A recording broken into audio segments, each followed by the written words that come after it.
ये कहानी एक बेहद खतरनाक और घने जंगल से शुरू होती है, जहां हमारा मुख्य किरदार लियो अपने खोए हुए बेटे की तलाश में जंगल जंगल भटक रहा होता है। तभी अचानक उसे पास से किसी इंसान की दर्द भरी चीख सुनाई देती है। आवाज सुनते ही वह अपनी बंदूक संभालकर सावधानी से उस दिशा में बढ़ता है, लेकिन जैसे ही वह वहां पहुंचता है, उसे कुछ छोटे छोटे भालू के बच्चे दिखाई देते हैं। इससे पहले कि वह स्थिति को समझ पाता, अचानक पीछे से एक विशालकाय और खूंखार भालू पूरी ताकत के साथ उस पर हमला कर देता है। भालू अपने नुकीले जबड़ों से लियो की पीठ को फाड़ने की कोशिश करता है। जब उससे भी उसे मनचाहा परिणाम नहीं मिलता, तो वह अपने भारी और शक्तिशाली पंजों से लियो को बेरहमी से नोचने लगता है। दर्द से तड़पता हुआ लियो जोर जोर से चीखने लगता है, लेकिन भालू उसे छोड़ने के बजाय और भी हिंसक होता जाता है। वह बार बार उसे जमीन पर पटकता रहता है। कुछ ही सेकंड में लियो इतनी बुरी तरह घायल हो जाता है कि उसके लिए हिलना डुलना भी मुश्किल हो जाता है। इसके बाद भालू अपना विशाल पंजा लियो के सिर पर रख देता है, लेकिन लियो बिल्कुल शांत पड़ा रहता है, क्योंकि वह जानता है कि अगर उसने जरा सी भी हरकत की तो उसकी जान जा सकती है। कुछ देर बाद भालू उसे मरा हुआ समझकर वहां से जाने लगता है। तभी मौका देखकर लियो कांपते हुए हाथों से अपनी बंदूक उठाता है और जाते हुए भालू पर गोली चला देता है। गोली लगते ही भालू और भी ज्यादा उग्र हो जाता है। वह पलटकर वापस आता है और अपने पंजों से लियो के गले को चीर देता है। फिर अपने खतरनाक जबड़ों से उसके कंधे को बुरी तरह फाड़ डालता है। हालांकि गोली लगने की वजह से भालू खुद भी कमजोर होने लगा था। यही मौका देखकर लियो अपना चाकू निकालता है और जैसे ही भालू दोबारा उसकी ओर बढ़ता है, वह पूरी ताकत के साथ उस पर हमला कर देता है। लगातार हुए हमलों से भालू की ताकत कम होने लगती है। अगले ही पल दोनों एक ढलान से लुढ़कते हुए नीचे गिर जाते हैं। लगभग 400 किलो वजनी वह विशाल भालू आखिरकार लियो के ऊपर आकर मर जाता है। कई घंटों तक दर्द में पड़े रहने के बाद लियो किसी तरह रेंगते हुए अपने कैंप तक पहुंचता है और वहां से जरूरत का सारा सामान इकट्ठा कर लेता है। इसके बाद वह भालू की खाल पहनकर एक सड़ चुकी भैंस की लाश के पास जाता है। वह उसकी हड्डियां तोड़कर अंदर बचा हुआ मांस खाने लगता है। भले ही वह मांस पूरी तरह सड़ चुका था, लेकिन जिंदा रहने के लिए उसके पास और कोई विकल्प नहीं था। रेंगते रेंगते वह नदी के किनारे पहुंचता है और अपनी बोतल में पानी भरकर पीने की कोशिश करता है, लेकिन गले में गहरे घाव होने के कारण पानी उसके गले से बाहर बहने लगता है। लियो जानता था कि बिना भोजन के कुछ दिन जिंदा रहा जा सकता है, लेकिन बिना पानी के नहीं। इसलिए वह तुरंत सूखी घास इकट्ठी करता है, फिर बारूद निकालकर उसका थोड़ा हिस्सा अपने घाव पर लगाता है और बाकी घास पर डाल देता है। इसके बाद वह पत्थरों को रगड़कर किसी तरह आग जलाता है और कांपते हाथों से उस जलती हुई लौ को धीरे धीरे अपने गले के घाव के पास ले जाता है। अचानक असहनीय दर्द की वजह से लियो बेहोश हो जाता है। पेड़ पर बैठा एक कौवा जो नदी किनारे पड़े लियो को देखकर दावत की उम्मीद कर रहा था, खुद उसका भोजन बन जाता है, लेकिन इतने से उसका पेट भरने वाला नहीं था। इसलिए वह भूख मिटाने के लिए पत्थरों के बीच से घास की जड़ें निकालकर खाने लगता है। तभी अचानक पीछे से हलचल होती है और वह हिरणों के एक झुंड को नदी पार करते हुए देखता है, लेकिन उसके पास बंदूक नहीं थी, इसलिए वह कुछ नहीं कर सकता था। आदत से मजबूर होकर वह एक लकड़ी की छड़ी उठाता है और उसे बंदूक की तरह पकड़कर ट्रिगर दबाने का नाटक करने लगता है। कुछ देर बाद लियो एक चट्टान पर अपना नाम लिख रहा होता है कि तभी उसे घोड़ों की आवाज सुनाई देती है। ऊपर देखकर उसे तुरंत समझ आ जाता है कि ये दुश्मन कबीले के लोग हैं, जो जंगल में उसके कबीले के लोगों का शिकार कर रहे हैं। लियो समझ जाता है कि यदि वह उनके हाथ लग गया तो उसकी मौत निश्चित है, इसलिए वह धीरे धीरे पीछे हटकर एक बड़ी चट्टान के पीछे छिप जाता है। लेकिन तभी पानी पीने आए एक आदिवासी की नजर उस पर पड़ जाती है। खतरा महसूस करते ही लियो तुरंत नदी में कूद जाता है और तैरकर दूर जाने लगता है, लेकिन दुश्मन उसे इतनी आसानी से छोड़ने वाले नहीं थे। वे उस पर तीरों की बारिश शुरू कर देते हैं। सही समय पर लियो अपना सिर पानी के अंदर कर लेता है और किसी तरह बच निकलता है। बहते पानी में उसे अपने बेटे की याद आने लगती है, जिस बेटे को ढूंढने के लिए वह इस खतरनाक जंगल में आया था। वह अब जीवित नहीं था। उसके एक खास दोस्त फिट्स ने केवल $300 के लिए उसके बेटे की बेरहमी से हत्या कर दी थी। अब लियो उसी से बदला लेने के लिए भटक रहा था, लेकिन फिलहाल उसकी अपनी जान खतरे में थी। कुछ देर बाद उसे एहसास होता है कि नदी का बहाव उसे दुश्मन कबीले से काफी दूर ले आया है। मौत के मुंह से निकलकर वह नदी में बहती एक लकड़ी को पकड़ लेता है और बड़ी मुश्किल से किनारे तक पहुंचता है। बर्फ जैसी ठंडी हवा में उसका पूरा शरीर कांप रहा था, लेकिन राहत की बात यह थी कि वह अभी भी जिंदा था। जब लियो ने अपने कपड़े हटाकर अपने शरीर को देखा तो उसे पता चला कि उसके घाव अब सड़ने लगे थे। हालत बेहद खराब थी, लेकिन उसके पास रुकने का कोई विकल्प नहीं था। जिंदा रहने के लिए उसे हर हाल में आगे बढ़ना था। इसी सोच के साथ वह फिर से नदी में उतर गया। उसने नदी के भीतर पत्थरों की मदद से एक घेरा बनाया, जो किसी अस्थायी जाल की तरह काम कर सकता था। कुछ समय बाद उसकी मेहनत रंग लाई और एक मछली उस घेरे में फंस गई, लेकिन कई दिनों की भूख ने उसे इतना कमजोर और बेचैन कर दिया था कि उसने मछली को कच्चा खाना शुरू कर दिया। इसी दौरान उसे नदी के किनारे से किसी आवाज का एहसास हुआ। वह बड़ी मुश्किल से मिट्टी के एक छोटे से टीले को पार करके आगे बढ़ा, लेकिन वहाँ जो दृश्य उसने देखा उसे देखकर उसकी आंखें आश्चर्य से खुली की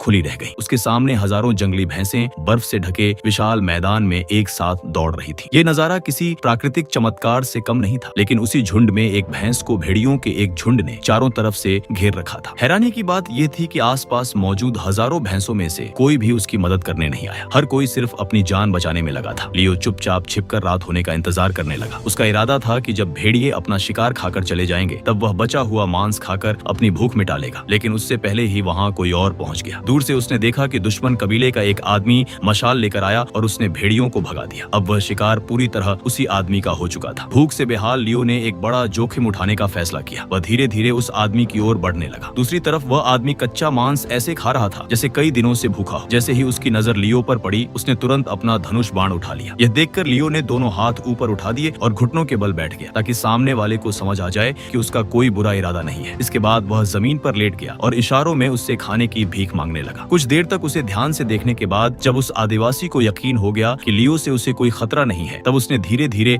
अपना धनुष नीचे कर लिया। हालांकि उसने तुरंत उसे खाना नहीं दिया। वह आराम से बैठकर खुद मांस खाता रहा। उधर लियो बार बार इशारों से उसे समझाने की कोशिश कर रहा था कि वह कई दिनों से भूखा है। आखिरकार उसकी दयनीय हालत देखकर उस आदिवासी का दिल पसीज गया और उसने मांस का एक टुकड़ा उसकी तरफ फेंक दिया। लियो उस टुकड़े पर ऐसे टूट पड़ा जैसे कोई भूखा जंगली जानवर हो। कई दिनों बाद पेट भरकर खाना खाने के बाद उसे गहरी नींद आ गई। अगली सुबह उस आदमी की नजर लियो के सड़े हुए घावों पर पड़ी। तब लियो ने इशारों में अपनी पूरी कहानी उसे सुनाई और भालू का पंजा दिखाकर यह भी साबित किया कि वह झूठ नहीं बोल रहा है। उसके गहरे घाव और भालू का पंजा देखकर आखिरकार आदिवासी को उसकी बातों पर विश्वास हो गया। इसके बाद दोनों साथ यात्रा पर निकल पड़े। लियो उस आदमी के चितकबरे घोड़े पर सवार होकर दक्षिण दिशा की ओर बढ़ने लगा। उधर फिट्स, जिसने लालच में आकर लियो के बेटे की हत्या की थी, अपनी जान बचाने के लिए लगातार दक्षिण दिशा की ओर भाग रहा था। काफी दूरी तय करने के बाद लियो और वह आदिवासी एक सूखे पेड़ के नीचे रुककर आराम करने लगे। दोनों आसमान से गिरती बर्फ को अपनी जीभ से पकड़ने की कोशिश कर रहे थे। उस पल को देखकर ऐसा लग रहा था जैसे दुनिया की सारी परेशानियां कुछ देर के लिए गायब हो गई हों। धीरे धीरे वह आदिवासी भी लियो को अपना मित्र मानने लगा था, लेकिन उनका सफर आसान नहीं था। आगे बढ़ते हुए उन्हें एक भयानक बर्फीले तूफान का सामना करना पड़ा। ऐसे में आदिवासी खुद पैदल आगे चलकर रास्ता दिखाने लगा, जबकि घायल लियो को घोड़े पर बैठा दिया गया। लेकिन कमजोरी और बुखार की वजह से लियो अचानक घोड़े से नीचे गिर पड़ा। उसकी हालत देखकर आदिवासी तुरंत हरकत में आ गया। उसने पेड़ों की लकड़ियों से एक अस्थायी तंबू बनाया, आग जलाई, पत्थरों को गर्म किया और जड़ी बूटियों से उसके घावों का इलाज करने लगा। गर्म पत्थरों से निकलती गर्मी ने आसपास की बर्फ को पिघलाना शुरू कर दिया और पूरे तंबू में भाप फैल गई। आखिर में उसने लियो को पूरी तरह ढक दिया ताकि उसका शरीर गर्म बना रहे। जब अगली सुबह लियो की आंख खुली तब तक बर्फीला तूफान थम चुका था। उसका बुखार भी उतर गया था और वह पहले से काफी बेहतर महसूस कर रहा था, लेकिन वह आदिवासी कहीं दिखाई नहीं दे रहा था। हालांकि जाते समय वह लियो के लिए खाना और पानी छोड़ गया था। लियो अच्छी तरह जानता था कि वह आदमी उसके लिए किसी फरिश्ते से कम नहीं था, क्योंकि उसी की वजह से वह अभी तक जिंदा था। लेकिन कुछ ही दूर आगे बढ़ने के बाद उसके कदम अचानक रुक गए। उसने देखा कि वही आदिवासी एक पेड़ से लटका हुआ था। किसी ने उसे बेरहमी से मारकर वहां टांग दिया था। उसकी छाती पर एक लकड़ी की तख्ती भी टंगी हुई थी, जिस पर फ्रेंच भाषा में कुछ लिखा हुआ था। लियो तुरंत समझ गया कि यह काम फ्रेंच शिकारी कबीले का है, जो अपने विरोधियों को जिंदा नहीं छोड़ता था। थोड़ी दूर आगे बढ़ने पर उसे उन्हीं फ्रेंच शिकारियों का कैंप दिखाई दिया। वे लोग आग के सामने बैठकर गर्म सूप पी रहे थे और हंसी मजाक कर रहे थे। उसी कैंप में लियो की नजर एक इंडियन लड़की पर पड़ी, जिसे उन्होंने बंदी बना रखा था। लियो ने तय कर लिया कि वह उसे बचाएगा। लियो चुपचाप कैंप के अंदर घुस गया। उसका इरादा था कि वह लड़की को आजाद कराए, चितकबरे घोड़े को साथ ले और वहां से निकल जाए। लेकिन तभी एक फ्रेंच आदमी उस इंडियन लड़की को घसीटते हुए उसी दिशा में आने लगा। यह देखकर लियो तुरंत घोड़े के पीछे छिप गया और बिना आवाज किए सब कुछ देखने लगा। कुछ ही पलों में उसे समझ आ गया कि वे लोग उस लड़की को इंसान नहीं बल्कि अपनी हवस पूरी करने का साधन समझते थे। धीरे धीरे रेंगते हुए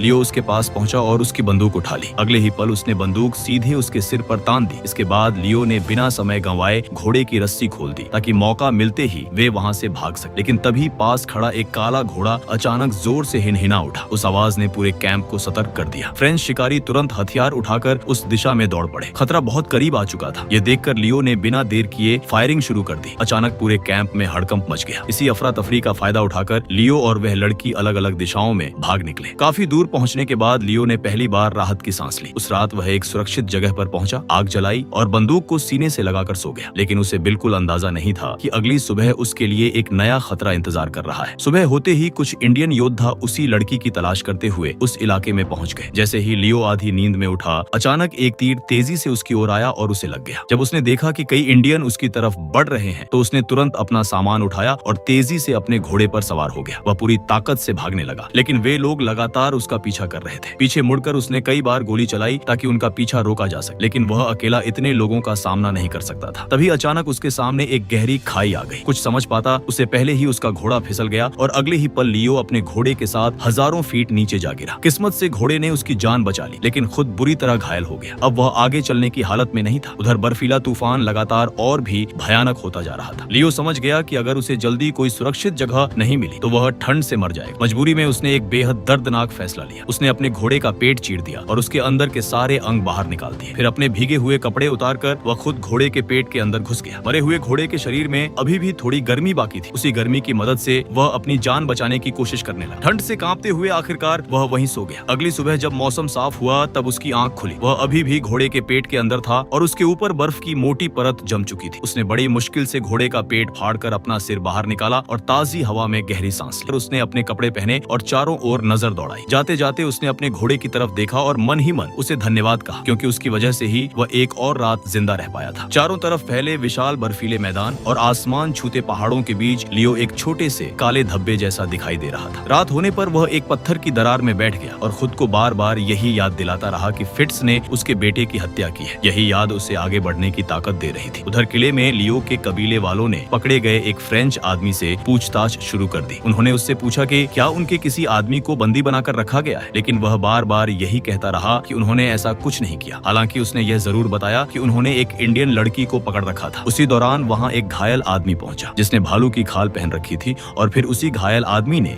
उनके कैंप पर अचानक हमला कर दिया था और लड़की को छुड़ाकर दक्षिण दिशा की ओर भाग गया था। यह सुनते ही सबको यकीन हो गया कि वह आदमी और कोई नहीं बल्कि लियो था। इसलिए वे बिना समय गंवाए उसकी तलाश में निकल पड़े। दिन बीत गया, फिर रात हो गई, लेकिन वे लोग लगातार उसकी खोज करते रहे। घने अंधेरे में उनकी मशालों की रोशनी दूर तक चमक रही थी। तभी अचानक रात की खामोशी को चीरती हुई एक गोली की आवाज गूंज उठी। सभी लोग सतर्क हो गए और सावधानी से उस दिशा में बढ़ने लगे। अंधेरे में उन्हें एक परछाई अपनी ओर आती दिखाई दी। जैसे ही वह व्यक्ति करीब आया, सबकी आंखें हैरानी से फैल गई। वह लियो था। इतनी भयानक परिस्थितियों से गुजरने के बावजूद उसे जिंदा देखकर कोई अपनी आंखों पर विश्वास नहीं कर पा रहा था। कबीले का सरदार तुरंत घोड़े से उतरा और लियो को सहारा देकर अपने साथ वापस ले गया। वहां पहुंचते ही उसके घावों की मरहम पट्टी की गई और उसे आराम दिया गया। लेकिन तभी उसे एक और चौंकाने वाली खबर मिली। उसे पता चला कि उसके बेटे का हत्यारा फिट्स कबीला छोड़कर टेक्सास की दिशा में भाग चुका है। यह सुनते ही लियो के भीतर दबा हुआ गुस्सा फिर से भड़क उठा। उसने बिना एक पल गंवाए सरदार के साथ घोड़े पर सवारी की और फिट्स की तलाश में निकल पड़ा। कुछ समय बाद उन्हें बर्फ पर घोड़े के खुरों के निशान दिखाई दिए। लियो ने उन्हें ध्यान से देखा और तुरंत पहचान लिया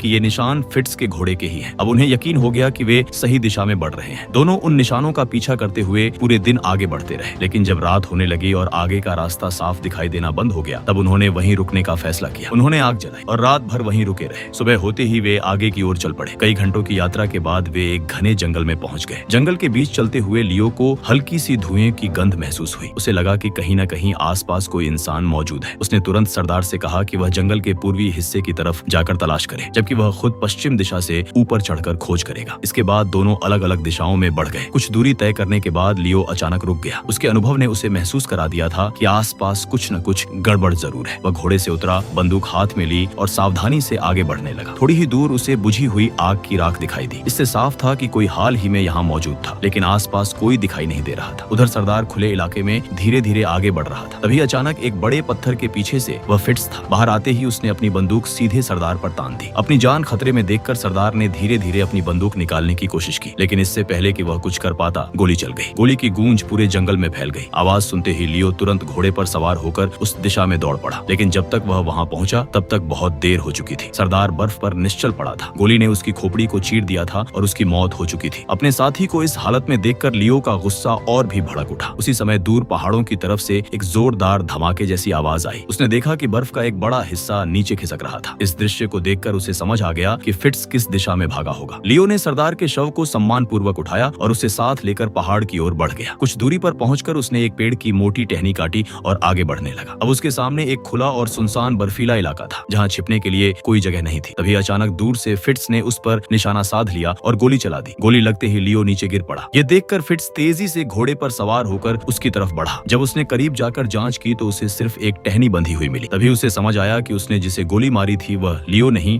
बल्कि सरदार था। तभी छुपे हुए लियो ने बाहर निकलकर गोली चला दी। गोली लगने के बाद फिट्स किसी तरह अपनी जान बचाकर जंगल की ओर भागने लगा। लियो भी बंदूक लेकर उसके पीछे दौड़ पड़ा। कुछ देर बाद फिट्स घने कोहरे से भरे जंगल में पहुंच गया। वह एक पेड़ के पीछे छिपकर सही मौके का इंतजार करने लगा। दूसरी तरफ लियो सावधानी से उसकी तलाश कर रहा था। अचानक फिट्स ने पीछे से हमला करने की कोशिश की, लेकिन लियो किसी तरह बच गया। फिट्स अपनी जान बचाने के लिए पहाड़ी की तरफ भागने लगा और लियो उसके पीछे पीछे दौड़ता रहा। कुछ दूर भागने के बाद अचानक फिट्स का पैर फिसल गया और वह नीचे गिर पड़ा। पीछे से आता हुआ लियो भी फिसलते हुए उसके करीब पहुंच गया। अब दोनों आमने सामने थे। फिट्स समझ चुका था कि अब बचना लगभग नामुमकिन है। उसने लियो को समझाने की कोशिश की और कहा कि जो हुआ वह गलती थी, लेकिन लियो के लिए यह सिर्फ एक गलती नहीं थी, उसके बेटे की जान गई थी। ये सुनकर लियो का गुस्सा और बढ़ गया। उसने कुल्हाड़ी उठाई और एक ही वार में फिट्स की उंगलियां काट दी। दर्द से चीखते हुए फिट्स ने तुरंत अपना चाकू निकाल लिया। जैसे ही वह हमला करने वाला था, लियो ने उसका गला पकड़ लिया, लेकिन उसी दौरान फिट्स ने मौका पाकर चाकू लियो के शरीर में घोंप दिया। तेज दर्द से लियो की पकड़ ढीली पड़ गई और फिट्स ने उसे जमीन पर पटक दिया। अब वह चाकू लेकर उसकी आंखों पर वार करने ही वाला था कि लियो ने अपनी बची हुई ताकत का इस्तेमाल करते हुए उसका हाथ पकड़ लिया। उसने चाकू छीन लिया और सीधे फिट्स के पेट में घोंप दिया, लेकिन फिट्स अभी भी हार मानने को तैयार नहीं था। उसने जोरदार लात मारकर लियो को पीछे धकेल दिया और उसी चाकू से उसके हाथ पर वार कर दिया। दोनों बुरी तरह घायल हो चुके थे। इसके बाद लियो ने कुल्हाड़ी से फिर हमला किया और फिट्स को और ज्यादा घायल कर दिया। फिर उसने उसे जमीन पर दबोच लिया और उसका गला पकड़ लिया। अब फिट्स को महसूस होने लगा कि उसकी मौत तय है। तभी उसे सामने से घोड़ों की आवाज सुनाई दी। नदी के उस पार कुछ इंडियन योद्धा उनकी तरफ बढ़ रहे थे। उन्हें देखकर लियो ने फिट्स को मारने के बजाय नदी में फेंक दिया, लेकिन फिट्स नदी में बह नहीं पाया। नदी के दूसरी तरफ मौजूद इंडियन योद्धाओं ने उसे पकड़ लिया और किनारे पर खींच लाए और फिर उस इंडियन कबीले के सरदार ने उसे मार दिया। उसके बाद उन लोगों ने लियो पर हमला नहीं किया। कारण यह था कि जिस इंडियन लड़की को लियो ने फ्रेंच कबीले से बचाया था, वह उसी मुखिया की बेटी थी। अब लियो के मन में कोई बदले की भावना नहीं बची थी। उसकी वर्षों की पीड़ा, गुस्सा और संघर्ष आखिरकार समाप्त हो चुका था। लेकिन अब वह यही सोच रहा था कि इस दुनिया में अकेला रहकर वह क्या करेगा। तभी उसे अपनी पत्नी दिखाई दी। वह मुस्कुरा रही थी। उसकी मुस्कान को देखकर लियो समझ गया कि उसका सफर अब यहीं समाप्त हो चुका है। अगर आपको ऐसी ही रोमांचक और दिल छू लेने वाली कहानियां पसंद है तो अभी इस चैनल को सब्सक्राइब करें और बेल आइकॉन जरूर दबाएं ताकि आने वाली हर नई कहानी आप सबसे पहले देख सकें।